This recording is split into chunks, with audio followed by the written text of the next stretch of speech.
let's get to the marketing news.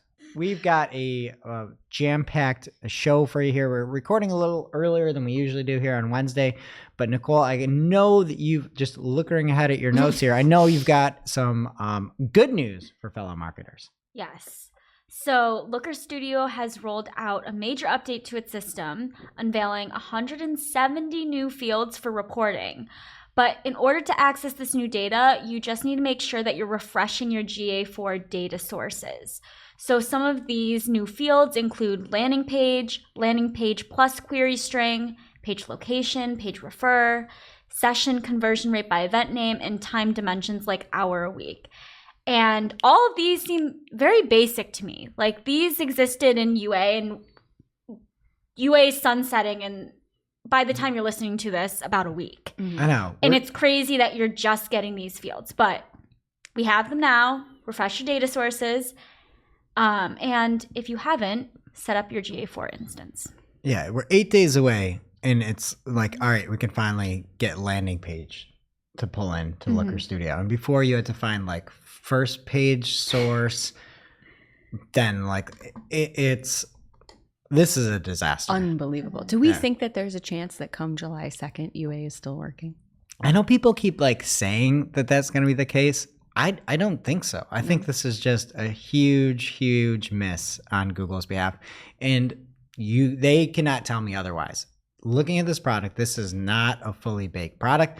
And we can see because it's June 23rd here today, and we are just getting the ability in their own reporting system that's already constrained through API rate limits that we can finally see a landing page. You cannot tell me that that is a planned like, oh, this is our go-to-market product. No, they're pushing it out as is. I don't see them. It would be great if they're like, hey, surprise, you now have till 2024. Don't think that's going to happen whatsoever. No, I feel like they probably would have told us by now because they would want the pat on the back for being smart. This is not ready for, human consumption at the moment. They gave us a year's notice. They could have pushed harder to get it ready. That's they could have pushed harder. They could have made it hard to put that egregious red box every single time you go in. Yes, but not to put fields like this like 6 months ago. Yep. So agreed. Yeah. All right. The writing has been on the wall for a long time. And now I guess we have more writing on the wall where Mike Ryan at Mike Ryan Retail, great follow on Twitter, says it has a screenshot from Thomas Excel. I don't know. Thomas, let us know. But Mike says DSAs are, quote, upgrading, end quote, to PMax. He says, we all know that euphemism. It's like when mom and dad send the dog, quote, to the farm. This is a long anticipated move. And if you look at the recommendations here, it's using that very googly verbiage when they want you to do something, saying upgrade, right? Not change, not anything like that. Upgrade your search DSA campaigns to Performance Max. Get more conversion value by upgrading your search DSA campaigns to Performance Max. And then the final description says, upgrade your eligible search DSA campaigns to Performance Max. I don't know why they keep repeating that. And then it says, they want you to do it. I know. Yeah, it says, your existing asset settings and budget will be used to create new Performance Max campaigns. I'm assuming when they're talking about assets, they're going to just reach into other campaigns and grab things. Or if you have image assets, they're going to use those. But then where does the video come through? Are they just going to make that video asset? And the other thing that to me seems disingenuous with this is it is a very different product, right? Like search DSA campaigns or dynamic search ads. You put in some URLs or a full website or a category of your website, and it'll go out, read what's on those pages, and then create ads, and you can make that description and it'll make the headline. This Performance Max is almost like the exact opposite of that, where you can either, I guess, give your whole website, and maybe that's what it's doing.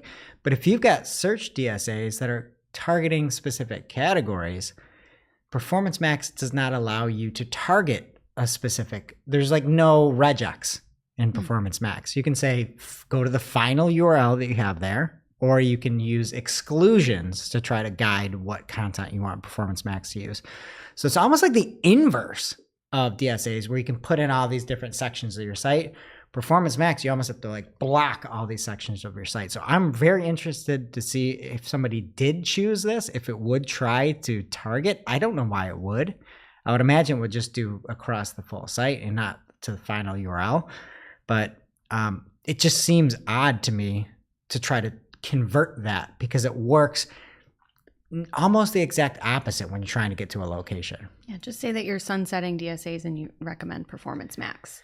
Yeah, and I'd imagine they'll just be like, go to any page on the site. But if you have certain restrictions now, you just literally cannot bring that over because you're targeting, not excluding, if that makes sense. The whole thing. I mean, what you're saying makes sense. It does not make sense. Yeah, and we've seen some DSA performance drop, especially like April. So a bunch of them have come back. But, it's one of those things when Google wants something to work, it will work. Right or wrong, they make it work. Up next, from Meta, introducing VoiceBox, the most versatile AI for speech generation. And I don't know if you've ever met AI you didn't like. I think we all have. Bard. And this one could suck too. We don't know. It's still pretty early on in development and it's calling itself a research project. It does seem pretty cool with the details that we have. So what can it do? It can have, it does in-context text-to-speech synthesis. So it can use an audio sample as short as 2 seconds long to then match the audio style and use it for text-to-speech generation, which is neat. There's a video associated with this article as well that I'm assuming is using the technology. And it's really weird because it like ends with, I think we can do pretty cool things with a tool like this. It's very, very strange. But sounds very natural. Speech editing and noise reduction. Tables, you might like this. You can recreate a portion of speech that's interrupted by noise or replace misspoken words without having to re-record. We could definitely benefit from this because we're flubbing all the time. Yeah.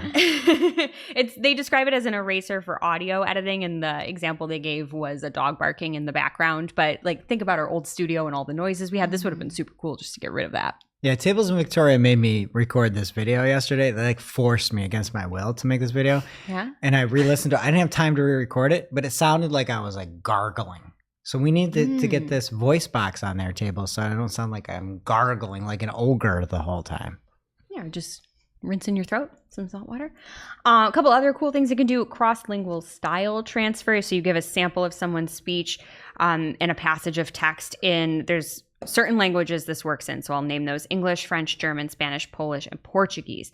So a sample in any of those, it can then produce a reading of the text you provide in any of the other languages in the same voice, which is really cool. And then they say it has diverse speech sampling, which can generate speech that's more representative of how people talk in the real world because it has a diverse set of data that it's been learning from in, again, those 6 languages. So still under development, but I could see how this could be really cool for creators, professional communicators. If you have clients in another language or in another region that speak another language, you want to talk to them, could be really cool. And it's game changing for NPCs.